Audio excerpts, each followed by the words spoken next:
Hello বন্ধুরা, ছায়ার smart ক্লাসে তোমাদের স্বাগত জানাই। আমি মধুমিতা ম্যাম।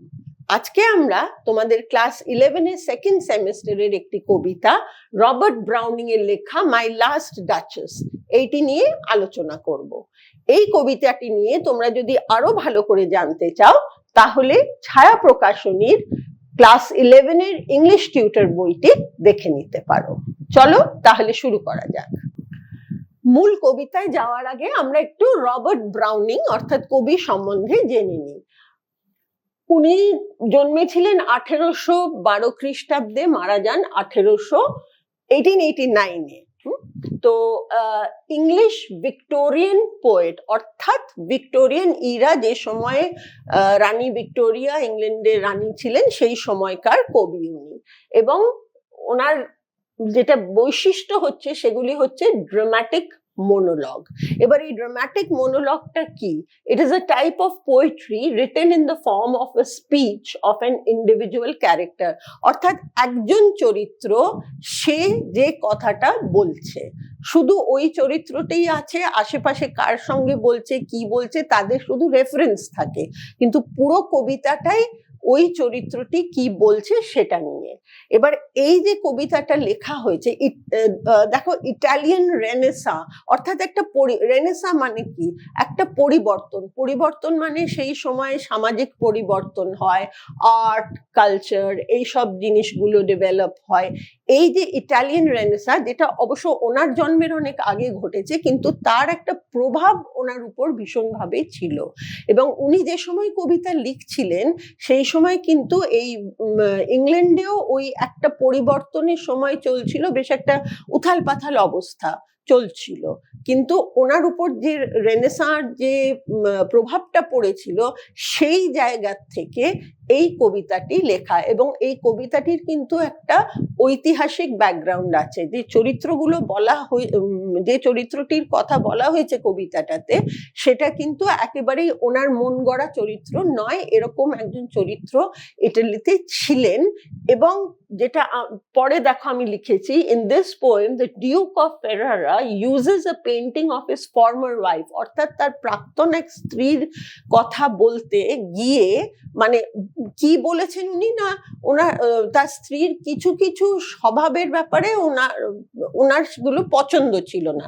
এই নিয়েই কবিতাটা উনি, মানে যে মনোলগটা সেটা আছে, revealing his obsession with controlling others in the process. এবার এই যে মনোলগটা, এটা পড়লে দেখো তোমরা বুঝতে পারবে যে এই ডিউকের কিন্তু একটা প্রবৃত্তি হচ্ছে যে অন্যকে আমি কন্ট্রোল করব। কিন্তু এই যে রেনেসা অথবা এই যে ভিক্টোরিয়ান ইরা, এই সময় কিন্তু একটা যেটাকে আমরা মানে নারীবাদ বলি, সেই জিনিসগুলো কিন্তু, যে নারীদেরও একটা জায়গা আছে সমাজে এবং সেটার গুরুত্ব রয়েছে, এই জিনিসগুলো মানসিকতাগুলো কিন্তু গড়ে উঠছিল।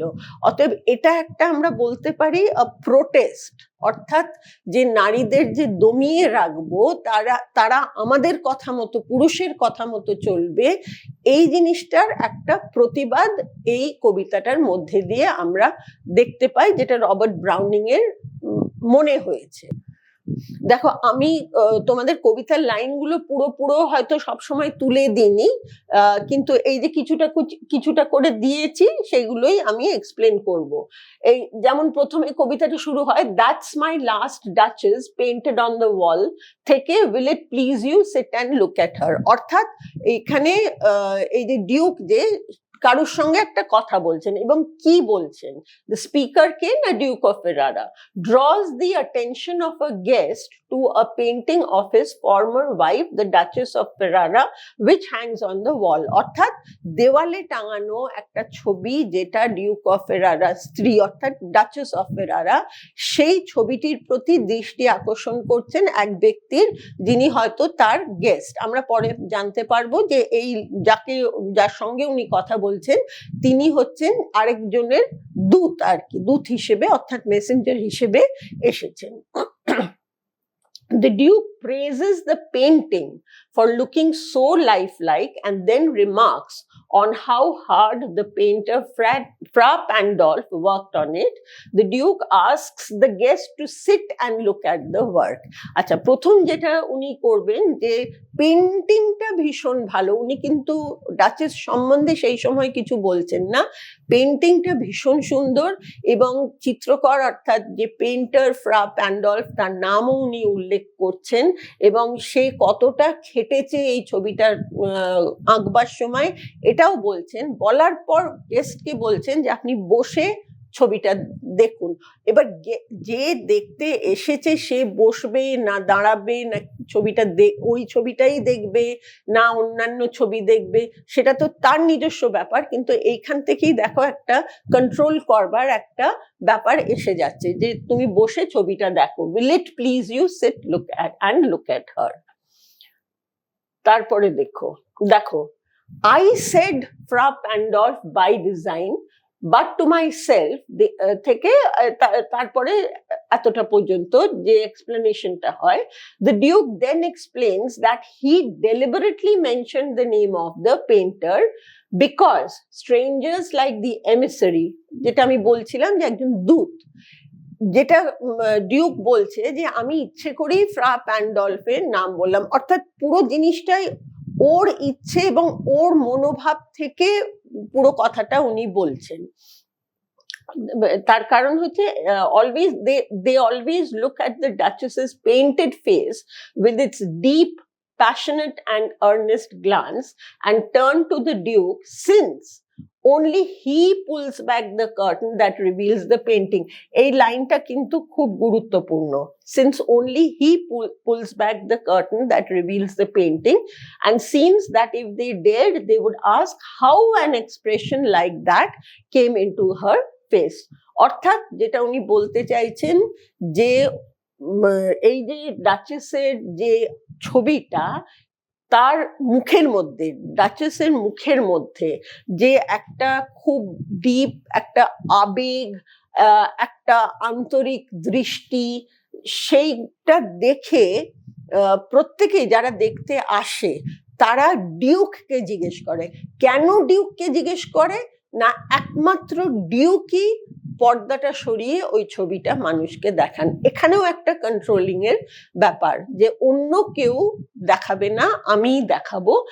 এবং তাদের ইফ দে ডেড, তাদের যদি সাহস থাকে তাহলে তারা জিজ্ঞেস করে যে কি করে ওই এক্সপ্রেশনটা যিনি চিত্রকর তিনি মুখের মধ্যে আনলেন।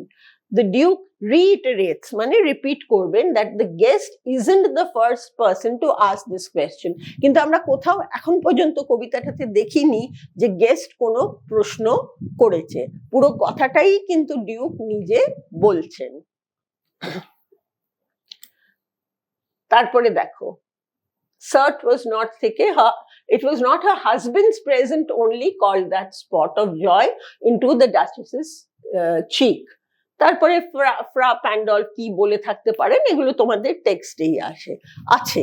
এরপর কি বলতে চাইছে তার মানে, the Duke says that it wasn't only his presence that brought the blush of happiness into her painted cheek.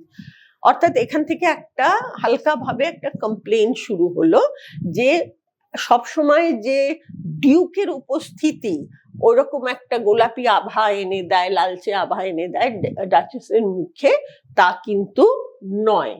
He says that perhaps Fra Pandolf may have complimented her. হয়তো চিত্রকর যিনি, পেইন্টার যিনি, তিনি হয়তো ওনাকে কোনো রকম প্রশংসা করেছিলেন বা এমন কিছু বলেছিলেন যেটা ওকে ব্লাশ করিয়েছে। এবার এইটা তো নাও হতে পারে, এমনও তো হতে পারে যে পেইন্টার ওইভাবেই পেইন্ট করেছেন, এমন নয় যে কোনো ব্লাশ বা কোনো একটা গোলাপি আভা বা লালচে আভা তার গালে এসেছিল, কিন্তু এটা ডিউকের মনে হয়েছে যে হয়তো হতে পারে যে পেইন্টার বলেছেন her shawl drapes over her wrist too much, একটু বেশি ঢাকা পড়ে গেছে, বা paint could never recreate the faint half blush that's fading on her throat. হয়তো চিত্রকর বলেছে যে রং দিয়ে কখনো এত সুন্দর মানে ঠিকভাবে রিপ্রেজেন্ট করা যাবে না যে লালচে আভাটা, সেই জন্য ও ব্লাশ করেছে। The Duke insists that the Duchess thought that polite comments were reason enough to blush. এটা কিন্তু ডিউক বলছেন, আমরা কিন্তু সত্যি মিথ্যে কিচ্ছু জানি না। ডিউক বলছে যে এরকম ধরনের মানে সাধারণ একটা কমেন্ট, পোলাইট কমেন্ট, ডাচেসের সবসময় মনে হয়েছে এইগুলো যেন হয়তো বিশেষভাবে তার জন্য, অতএব সে ব্লাশ করেছে এইসব কমেন্ট শুনে। এইবারে কি বলছেন, she had a heart, how shall I say, too soon made glad, too easily impressed. She liked whate'er she looked on, and her looks went everywhere. Cert was all one. এটা একটা মানে কমপ্লেনই আমরা ধরতে পারি ডাচেস সম্বন্ধে। তার কারণ উনি ক্রিটিসাইজ করছেন যে খুব সহজে প্রভাবিত হতো, খুব সহজে খুশি হয়ে যেত, এবং আরো যেটা বলছে that she liked everything and everyone she saw. তার সবাইকেই ভালো লাগতো, যা দেখতো আশেপাশে সবই তার ভালো লাগতো, although his description suggests that she was interested in everyone who crossed her path. Everything that she saw was worthy of her interest. মানে এটাও মনে হচ্ছে যেন ডিউকের এটা পছন্দ নয় যে যাই আসুক ডাচেসের সামনে, সে মানুষ হোক কোনো জিনিস হোক, সব ব্যাপারের প্রতি সে অতিরিক্ত মনোযোগী। এবার এটা দোষ না গুণ সেটা নিয়ে আমাদের তো আমরা কোনো রকমই ডিসকাস করতে পারবো না, কিন্তু এটা ডিউকের এই জিনিসটা মনে হচ্ছে, এবং আস্তে আস্তে যেটা বোঝা যাচ্ছে যে এটা তার বিরক্তির কারণ। কেন বিরক্তির কারণ? My favor at her breast, the dropping of the daylight in the west, the bough of cherries some officious fool broke into the orchard, ইত্যাদি ইত্যাদি। এই জিনিসটা important, my favor at her breast, এইটার সঙ্গে কিন্তু তুলনা করছেন এইগুলোর, মানে অর্থাৎ কিনা একটা বিরক্তির কারণ, annoyed that whether it was a brooch or a present from him, my favor at her breast, ওনার দেওয়া কোনো জিনিস হোক অথবা সূর্যাস্ত হোক, sunsetting in the west, a branch of cherries, cherry ফলের বা ফুলের একটা ডাল যেটা কেউ একটা ভেঙে তাকে দিয়েছে, বা white mule she road on around the terrace, যে মিউল অ্যাকচুয়ালি আমরা যেটা সাদা বাংলায় যেটা বলি যে জন্তুটাকে খচ্চর বলি, mixed breed between horse and a donkey, on around the terrace would make her say the same kind words or give the same blush in response. অর্থাৎ একদিকে যদি ওনার দেওয়া কোনো গিফট এবং অন্যদিকে যদি সূর্যাস্ত অথবা চেরি ফল বা ফুলের একটা ডাল বা ওই মিউলে চড়ে ঘুরে বেড়ানো, সবই যেন ওর কাছে এক, সব জিনিসই ওর কাছ থেকে একই রেসপন্স পায়, মানে হয় বেশ সুন্দর করে তার সেই সময় কথা বলেন অথবা ব্লাশ করেন। এখানে ব্যাপারটা হচ্ছে একটা কম্প্যারিজন, অর্থাৎ আমার দেওয়া জিনিস এবং এই সাধারণ জিনিসগুলো সবই যেন ডাচেসের কাছে এক। এইবারে আসল কথায় আসা গেল, she thanked men, good, but thanked somehow, I know not how, as if she ranked my gift of a 900 years old name with anybody's gift. এইখানে হলো আসল সমস্যা, যে ঠিক আছে ও অন্যদের ধন্যবাদ জানায় বা তাদের নিয়ে রিয়াক্ট করে, ঠিক আছে, কিন্তু এই দেখো আই নো নট হাউ, অর্থাৎ নিজেরই একটা কোথাও হেজিটেশন আসছে, মানে যেন আমি বোঝাতে পারছি না। বাট উনি কি স্পেসিফিক যে কমপ্লেন সেটা হচ্ছে ওনার বংশ পরিচয়। এই যে বংশ পরিচয়টা, মানে একজন মহিলা তাকে বিয়ে করেছে, অতএব তার বংশ পরিচয়টা নিয়ে যে গর্বটা হওয়া উচিত তার, এবং তার সামাজিক অবস্থান নিয়ে যে গর্ব হওয়া, মানে যেন ওই বংশ পরিচয় এবং সামাজিক অবস্থান দয়া করে তিনি তার স্ত্রীকে দিয়েছেন, অতএব সেটা নিয়ে তার স্ত্রীর খুব গর্বিত হওয়া উচিত এবং ওটাকে আলাদাভাবে একটা স্পেশাল জায়গায় রাখা উচিত, কিন্তু সেটা হচ্ছে না। তার কারণ ছোটখাটো অন্যান্য গিফট যা সে পাচ্ছে এই দুটোকেই যেন সে সমান করে দেখছে। এখানেও একটা হচ্ছে যে আমি পুরুষ, আমার একটা বংশ পরিচয় আছে, আমি যেন দয়া করে সেটা ওকে বিয়ে করে সেই বংশ পরিচয় সেই সামাজিক অবস্থান আমি দিয়েছি, অথচ সে সেটাকে আলাদাভাবে কোনো মূল্য দিচ্ছে না, এটা ডিউকের মনে হয়েছে। এবারে ধরো যদি একটা খুব স্বাভাবিক প্রশ্ন আসতেই পারে আমাদের মনে, যে এতই যদি তার তো তাহলে সে বলল না কেন তার স্ত্রীকে যে তুমি এইগুলো কেন করছো, আমার পছন্দ হচ্ছে না। এইখানেও একটা ব্যাপার, who stoop to blame this sort of trifling, ব্যাপারটাকে ছোটখাটোও বলছে এবং বলছে যে কে এত নিচু হবে যে তাকে বলবে যে না তোমার এই স্বভাবগুলো আমার ভালো লাগছে না।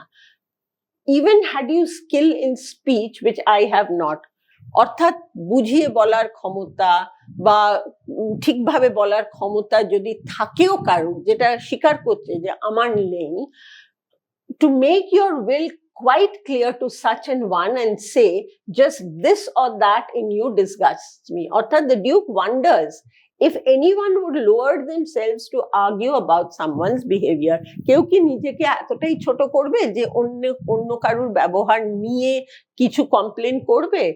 এবং তারপরে কিন্তু উনি একটা সিচুয়েশন ইমাজিন করছেন যে in which he would confront the former duchess and say that a characteristic in her disgusts him or that she has broken her limit. যে একটা সিচুয়েশন যেখানে হয়তো ডিউক অফ ফেরারা ডাচেসকে বলছে যে তোমার এই ব্যবহারটা আমার ভালো লাগছে না বা তোমার এই স্বভাবটা আমার ভালো লাগছে না, তুমি নিজের লিমিট ক্রস করেছো। Even if the former duchess had listened to him and changed instead of being stubborn and making excuses, that even then the act of confronting her would have been beneath him. অর্থাৎ এটা গোটা ব্যাপারটাই ও কিন্তু imagine করছে যে আমি যদি ওকে বলতামও এবং ও যদি নিজেকে পরিবর্তনও করতো অথবা জেদ করে বলতো না আমি এটা পরিবর্তন করব না, আমি নিজেকে পাল্টাবো না, তাহলেও এই যে বলার যে ব্যাপারটা এটাও কিন্তু ওর পছন্দ নয়। It would have been beneath him, অর্থাৎ ওর নিজের অবস্থান থেকে ও নিচে নেমে যেত। And he refuses to ever lower himself like that. পুরো জিনিসটাই কিন্তু খুব কমপ্লিকেটেড। ও নিজেই বলছে যে এই জিনিসগুলো আমার ভালো লাগে না। একজন স্বামী স্ত্রীর মধ্যে কি সম্পর্ক হয় যে একে অপরের যে জিনিসটা ভালো লাগে না সেটা বলা যেতেই পারে, সম্পর্কটা সেই জায়গাতেই থাকা উচিত। কিন্তু ডিউকের কি, ডিউক একটা ঘটনা ঘটিয়েছেন এবং তার পরিপ্রেক্ষিতে কিন্তু এই কথাগুলো বলা হচ্ছে, যেটা আমরা কবিতার শেষের দিকে দেখব।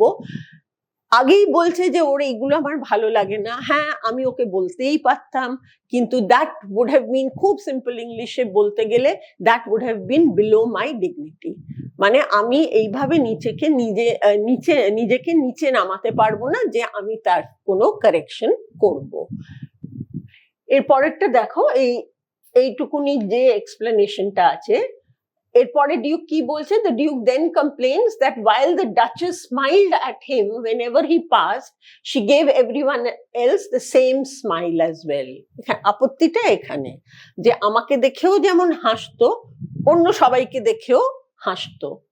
The Duke explains that she began smiling at others even more, so he gave orders and all her smiles stopped forever, presumably because he had her killed. এবারে এটা কিন্তু ইতিহাসেই আছে যে এই যে ডিউক, তার যে প্রথম স্ত্রী সে কিন্তু মারা যায় এবং মারা যাওয়ার কারণটা বেশ মিস্টিরিয়াস।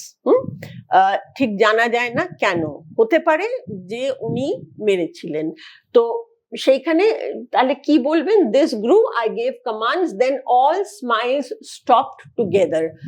খুব ক্লিয়ারলি বলা নেই কিন্তু কি করে স্মাইল স্টপড অল টুগেদার, আমি সে এত বেশি নাকি সবাইকে দেখে হাসতে লাগলো, স্মাইল করতে লাগলো যে উনি অর্ডার দিলেন এবং সমস্ত হাসি বন্ধ হয়ে গেল।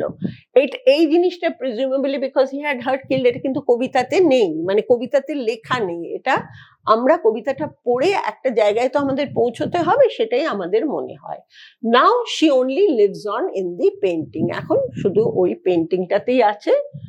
এরপর কি করবে, the duke then asks the guest to stand up and go downstairs with him to meet the rest of the guest. অর্থাৎ বসতেও ও বলেছিল, এইবারে ও কি বলবে, will it please you rise, we'll meet the company below then, অর্থাৎ উঠে দাঁড়াও, চলো নিচে, বাকি যারা আছে তাদের সঙ্গে আমরা দেখা করব।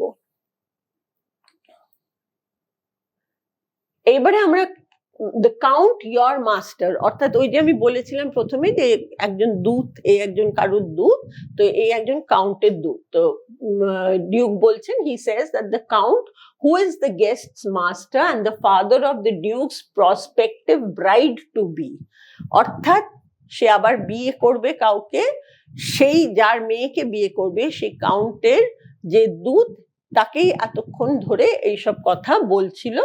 এবং তারপর নিজের থেকেই বলছে যে he is known for his generosity, that no request from the duke for a dowry could be turned down, though he has always insisted that the count's beautiful daughter and not the dowry is his primary objective। অর্থাৎ এটাও তার নিজস্ব decision, যে আমি জানি যে তোমার যিনি প্রভু, যে কাউন্ট আছেন, যার মেয়েকে আমি বিয়ে করব, আমি জানি প্রচুর অর্থ আছে, এবং আমি যদি কিছু চাই তার কাছে, সে কখনোই না বলবে না, বা না বলার কোনো কারণ নেই, যদিও তার মেয়েই হচ্ছে আমার একমাত্র লক্ষ্য, and not the dowry. Primary objective হচ্ছে তার মেয়েকে বিয়ে করা।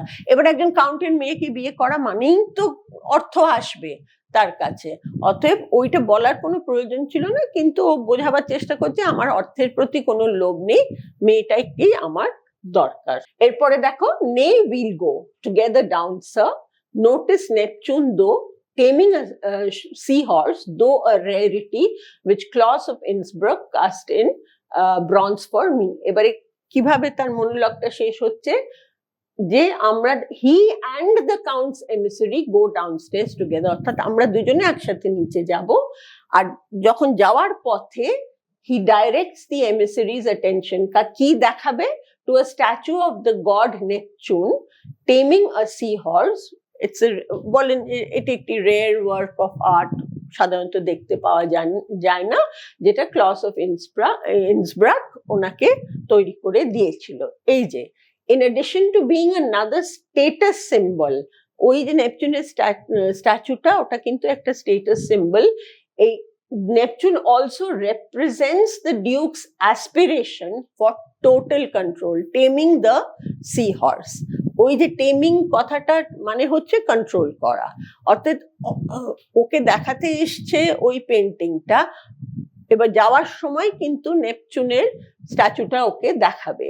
The image of Neptune taming a seahorse sinisterly mirrors the way the speaker tamed his late wife। অর্থাৎ এই যে নেপচুন সিহর্সকে কন্ট্রোল করেছে, টেম করেছে, অর্থাৎ ওর যেটা ইচ্ছে সেটা তাকে দিয়ে করিয়েছে, বা সেই যে জিনিসটা ওর অপছন্দ সেটাকে একদম শেষ করে দিয়েছে। এইটা একটা কিন্তু সিম্বলিক হতে পারে নেপচুনের স্ট্যাচুটা, যে কিভাবে আমি আমার প্রথম স্ত্রীকে কন্ট্রোল করেছিলাম বা টেম করেছিলাম। দেখো, কবিতাটা নিয়ে আরো দু একটা কথা বললে বোধহয় তোমাদের বুঝতে সুবিধে হবে। প্রথম কথা, আমি আগেও বলেছি, এই কবিতাটার কিন্তু একটা হিস্টোরিক্যাল ব্যাকগ্রাউন্ড আছে, অর্থাৎ এই ডিউক যার কথা আমরা বলছি এরকম সত্যি একজন মানুষ ছিলেন, এবং তার স্বভাবটা ছিল এরকমই যে কন্ট্রোল করব। এবার কন্ট্রোল করব কিরকম, যে তার স্ত্রী কিভাবে ব্যবহার করবে, কাকে দেখে হাসবে না হাসবে, এইগুলো তার পছন্দসই হতে হবে, তা না হলে সে কি করবে, সে তার স্ত্রীকে মৃত্যুর মুখে ঠেলে দিতেও দ্বিধা করবে না। এবার আয়রনি দেখো, এই কথাগুলো সে কাকে বলছে, সে এমন একজনকে বলছে যে তার দ্বিতীয় স্ত্রী হবে, তার হয়ে, মানে সেই স্ত্রী নয়, তার স্ত্রীর বাবার দূত হয়ে এসেছে, তাকে কিন্তু তার প্রথম স্ত্রীর ছবি দেখিয়ে এইসব কথা বলছে। অর্থাৎ এখানে একটা বোধহয় খুব সাটল ওয়ার্নিং, যে এই জিনিস ঘটলে আমি কিন্তু আমার প্রথম স্ত্রীর সঙ্গে যে ব্যবহারটা করেছি সেটা করতে একটুও দ্বিধা করব না। এবং আরেকটা কথা দেখো, বলছেন ডাউরি নিয়ে ওর ইন্টারেস্ট নেই, মেয়েটাকে নিয়ে ওর ইন্টারেস্ট, অর্থাৎ মহিলা যেন তার সম্পত্তি। এর আগেও দেখো বলেছে, প্রথম স্ত্রী সম্পর্কেও বলেছে যে আমার যে সামাজিক অবস্থান, আমার যে বংশ পরিচয়, সেইগুলো ওর মূল্য দেওয়া আরো বেশি উচিত ছিল, যেন ওগুলো দয়ার দান। এবারে এইটা যদি আমরা ওই ইরার, ভিক্টোরিয়ান ইরার পরিপ্রেক্ষিতে দেখি, এই সময় কিন্তু ওখানেও, বিদেশেও, ইউকেতেও একটা পুরুষতান্ত্রিক সমাজ ছিল। মহিলারা ছিল পুরুষদের এন্টারটেইন করবার অবজেক্ট। পুরুষরা যা বলবে মহিলাদের সেই মতোই চলতে হবে, তাদের কোনো নিজস্বতা থাকবে না, তাদের কোনো স্বাধীনতা থাকবে না। এই কবিতাটা দিয়ে কিন্তু রবার্ট ব্রাউনিং সেই জিনিসটা তুলে ধরেছেন, মানে কি এই জিনিসটার কিন্তু প্রতিবাদ জানিয়েছেন যে এরকম, মানে এটা ধরো আজকে তোমরা পড়ছো, আমরা পড়ছি, অতএব এইটা পড়ে আমাদের নিশ্চয়ই ভালো লাগছে না যে এই জিনিসটা হতে পারে, হওয়া উচিত বা হতে পারে। কোনো মহিলা কাকে দেখে হাসবে বা কার সঙ্গে কথা বলবে সেটা কখনোই আরেকজন কন্ট্রোল করতে পারেন না। সমাজটা সেই জায়গায় এখন নেই বলে আমাদের কাছে ব্যাপারটা খুব সহজ ভেবে নেওয়া, কিন্তু চিন্তা করে দেখো যে উনি যে সময় লিখছেন কবিতাটা, সেই সময় কিন্তু এটাই নিয়ম ছিল। মহিলারা কিভাবে চলাফেরা করবে, কিভাবে কথা বলবে, কার সঙ্গে মিশবে, এটা পুরোটাই কিন্তু সমাজ কন্ট্রোল করত। সেইটারই প্রতিবাদ এইটা, এই কবিতাটা। উনি কিন্তু এইগুলোতে বিশ্বাস করতেন না। তার কারণ আমি আগেও বলেছি যে ইটালিয়ান রেনেসাঁ কিন্তু ওনার উপর একটা বিশাল প্রভাব ফেলেছিল, এবং উনি যে সময়ের কবি, সেই সময় কিন্তু ওখানে ইউরোপেও, এই ইউরোপ বলবো না, ইউকেতেও, ইউনাইটেড কিংডমেও কিন্তু এই পরিবর্তনের একটা সময় এসে গিয়েছিল, এবং বেশ একটা মানে উথাল পাথাল অবস্থা ছিল। অতএব উনি সেই সময়কার কবি, ওনার সেই মনোভাব থেকে উনি কিন্তু এই কবিতাটা লিখেছেন। তাহলে আজ এই পর্যন্ত। আশা করি ভিডিওটি তোমাদের ভালো লেগেছে। যদি ভালো লেগে থাকে তাহলে লাইক, কমেন্ট আর বন্ধুদের সঙ্গে শেয়ার করতে ভুলবে না। কিন্তু যদি এইরকম ভিডিও তোমরা আরো দেখতে চাও তাহলে ছায়া প্রকাশনীর ইউটিউব চ্যানেলটি সাবস্ক্রাইব করে রাখবে, আর নতুন নতুন ভিডিও নোটিফিকেশন পেতে হলে বেল আইকনটিতে ক্লিক করে দিও। সুস্থ থেকো, ভালো থেকো।